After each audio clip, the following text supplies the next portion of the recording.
Hello, bachcho. Let's see the question. The question says a uniform disc of radius r, that is 20 centimeter, has a round cut as shown in the figure. The mass of the remaining shaded portion of the disc equals m, that is 7.3 kg.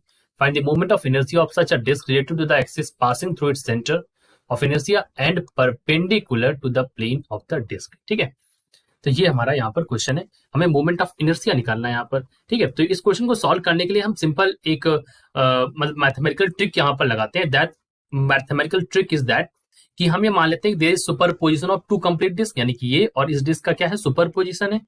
और one of the positive density and other of the negative density they are the same magnitude, और एक की radius are है, दूसरे की radius क्या है, r/2, ऐसा मान लेते हैं. ठीक है, सो एरिया जो है वो डायरेक्टली प्रोपोर्शनल टू मास है. तो यहाँ पर हमें पता है कि यहाँ पर जो मासेस हैं डिस्क के वो किस प्रकार से हैं, वो हम यहाँ पर मान लेंगे और इस क्वेश्चन को सॉल्व कर लेंगे. ठीक है, चलिए करते हैं इस क्वेश्चन को सॉल्व. देखिए, सबसे पहले हम यहाँ पर क्या करेंगे, डू दिस. सबसे पहले हम आपको की कॉन्सेप्ट बता देते हैं. देखिए, यहाँ पर आपको मोमेंट ऑफ इनर्शिया निकालना है. तो देखिए, मोमेंट ऑफ इनर्शिया निकालने के लिए सिंपल की कॉन्सेप्ट ये है कि I is equal to 1/2 mr², यही हमको यहाँ पर लगाना है. अब मास और रेडियस जैसे वैरी करेगा उस हिसाब से वैरी रख के यहाँ पर निकाल लेंगे. ठीक है, चलिए करते हैं सॉल्व इसको. तो बच्चों देखिए, यहाँ पर मैंने मेंशन भी किया है कि यहाँ पर जो रिस्पेक्टिव मासेज हैं उनके, ठीक है, वो एरिया के रिस्पेक्ट में ले रहे हैं. तो 4m/3 और -m/3 इस तरह से हम ले रहे हैं. ठीक, मतलब मैंने मान लिया एक का m है तो रेडियस मतलब एरिया के हिसाब से ले लेंगे. तो आप एक का जो है वो 4m/3 हो जाएगा, बड़े वाले का, छोटे वाले का क्या हो जाएगा, m/3.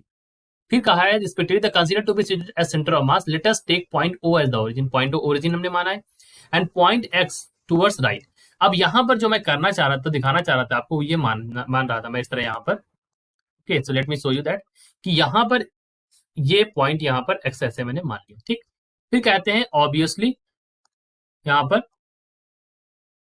The centre of mass of shaded position of given shape lies on the axis. ठीक है, hence the centre of mass of the sided portion है. सेंटर ऑफ मास हमको किसका यहाँ पर ज्ञात करना है, साइडेड पोर्शन का चेक करना है. ठीक है, तो हम लिख सकते हैं एक्स सी, यानी कि साइडेड पोर्शन का सेंटर ऑफ मास निकालना है, तो एक्स सी पहले निकालते हैं. तो यहाँ पर एक्स सी की वैल्यू क्या हो जाएगी, so let me write that x c is equal to, देखिए m इंटू आर होगा ना, तो m कितना है एक बार, -m/3 और ये -r/2 प्लस 4m/3.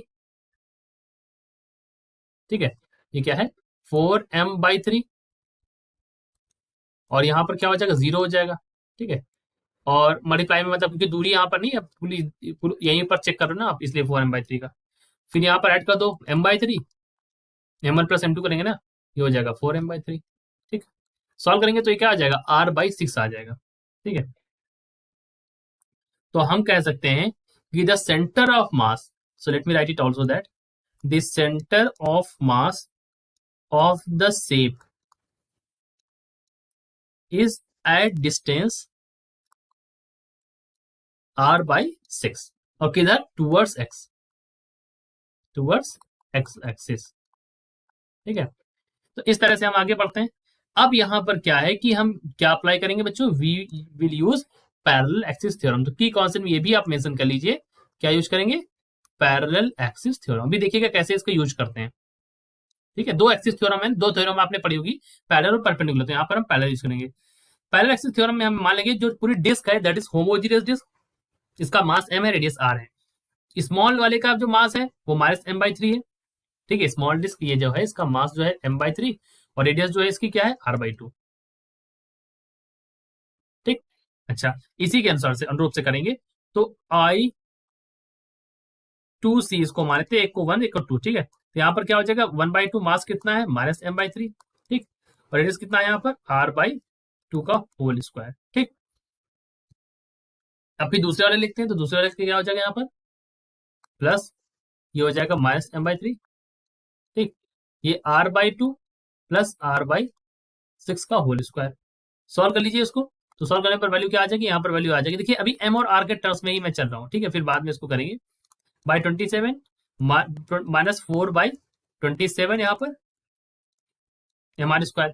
इसी तरह से I1C निकालोगे, दैट इज इक्वल टू यहाँ पर क्या हो जाएगा, 1/2, यहाँ पर है 4m/3 r² प्लस हो जाएगा यहाँ पर 4m/3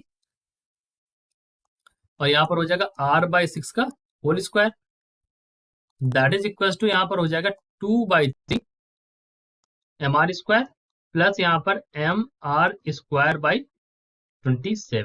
ठीक है, अब क्या करेंगे, हम इन दोनों को पहले से तुरंत लगा के जोड़ देंगे। तो यहाँ पर जोड़ते हैं, तो आई जब इन दोनों को जोड़ेंगे तो क्या हो जाएगा, देखिए यहाँ पर I1C प्लस I2C दोनों को जोड़ दीजिए उठा के। जब आप जोड़ेंगे तो आपको जोड़ने पर जो मिलेगा वो मिलेगा 37/72 MR²। अब आपको दोनों की वैल्यू पता है, ध्यान रखिएगा आर को आप सेंटीमीटर में नहीं मीटर में रख देंगे तो 0.20 मीटर्स हो जाएगा। जब हमने इन सारी वैल्यूज को रखा यहाँ पर तो हमें जो वैल्यू मिली that is equal to 0.15 kg पर मीटर स्क्वायर। ये हमारा वैल्यू आई। ठीक है, तो ये हमसे क्वेश्चन में पूछा गया था। So this is our answer.